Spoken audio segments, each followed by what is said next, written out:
What do you do when your family's honor has been taken from you? How do you get it back? You have to fight for it, of course. Hey, how's it going? I'm here. Today we're going to talk about Mafia Definitive Edition, but not in the way you might think. We talk about this game through the lens of one of my favorite movies of all time, The Godfather Part 3. There's a lot of parallels here that I want to go over with you guys because, in the end, even the Don cries alone. So let's jump into it. The family Corleone has been torn apart by betrayals. One son is dead, another is paralyzed, a daughter is missing. The Don is getting old. This is where Michael comes in. Michael was always the black sheep of the family. He had a legitimate business career going on. But after his father, Vito Corleone, was betrayed and nearly killed, he came out of hiding to help take care of the family business. The problem is now he's addicted to the power the family business brings him. He can't let go of it, even though it's destroying his life and the lives of everyone around him. He woe and be able to find peace until he takes out the people who took away his brother's life, and his sister's life, and his sister's honor. That's why he turns to the Vatican, trying to buy his way into making a saint out of his deceased brother. It's an insanely clever move. His reasoning is that if he gets this young girl out of a bad situation, then maybe, just maybe, he can get some of the sins his brother committed forgiven, so he can go to heaven instead of hell. What could possibly go wrong? Everything. Because like I said before, Michael is addicted to the power he gets from being the head of the most feared crime families in New York. We see this in Mafia as well. The game opens up with a flashback showing us how the most powerful crime families in the U.S. were taken down. After the death of Don Cries, the most powerful mob boss, his empire is broken apart and sold to the highest bidder. This is where our story begins. We play as Tommy Angelo, a working-class guy who drives a taxi to make ends meet. One day he picks up 3 mobsters as passengers. They ask him to drive them to a bank, but once they arrive, things go terribly wrong, and Tommy finds himself right in the middle of a war between the 5 families. He manages to escape, and he runs to the family that the men he was driving for worked under. And he shows up, they take him in without hesitation because of the natural charisma he has. They immediately put him to work doing small jobs. And like any good mafia story, he works his way up by following orders and climbing the ladder. This is very similar to Michael Corleone.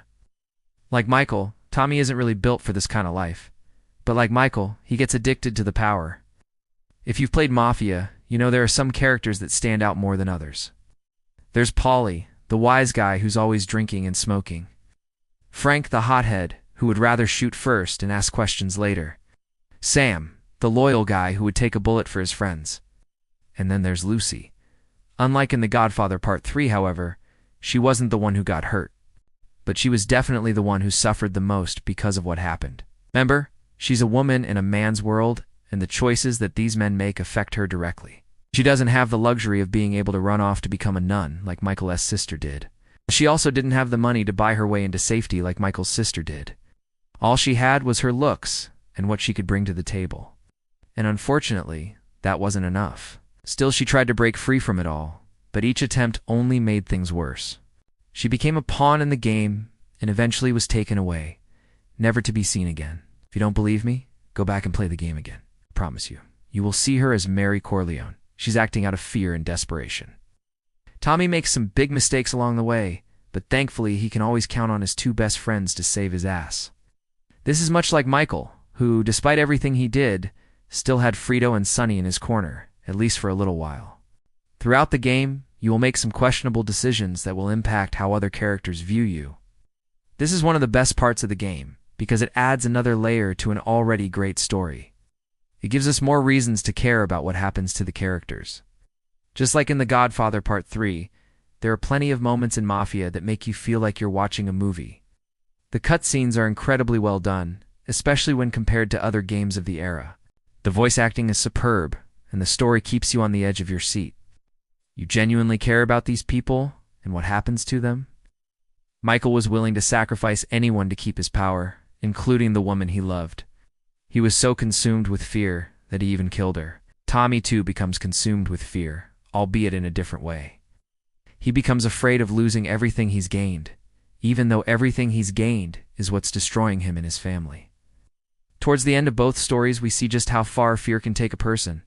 Both Michael and Tommy make terrible choices, but in the end, it's their love for their family that redeems them. After betraying his own blood family, Michael realizes that he can't live with himself anymore. He decides to give up his power and go to the Vatican to seek forgiveness. He falls ill and ends up dying in Connie's arms. He finally found peace. Tommy, on the other hand, goes to Lucy's funeral. Her ghost appears and tells him he could have saved her. He realizes that his greed and selfishness have destroyed him and his family. He goes to the lake and sits on the dock crying. Now, unlike Michael, he doesn't die, at least not in the original game. Instead, he's left to suffer and live the rest of his life alone. Thankfully, Mafia 2 gave us some closure for Tommy's story. If you've never played it, I highly recommend you do. Mafia is a game about loyalty, family, betrayal, and redemption. It's a game about the choices you make and how those choices affect not only you, but everyone around you. It's a game about the consequences of your actions. It's a game that will stay with you long after you've finished playing it. These are all things I can say about The Godfather Part 3 as well. At the core, both stories are about family. The Corleones and The Godfather Part 3. It's the 5 families in Mafia. Each family is made up of individuals who are all trying to survive in a world that's constantly changing. The old ways are no longer working, but they're too afraid to change with the times. They cling to the past, which ultimately leads to their downfall. All they have is each other. But when push comes to shove, they would rather die than ask for help. Pride is what destroys them. It's what prevents them from moving forward.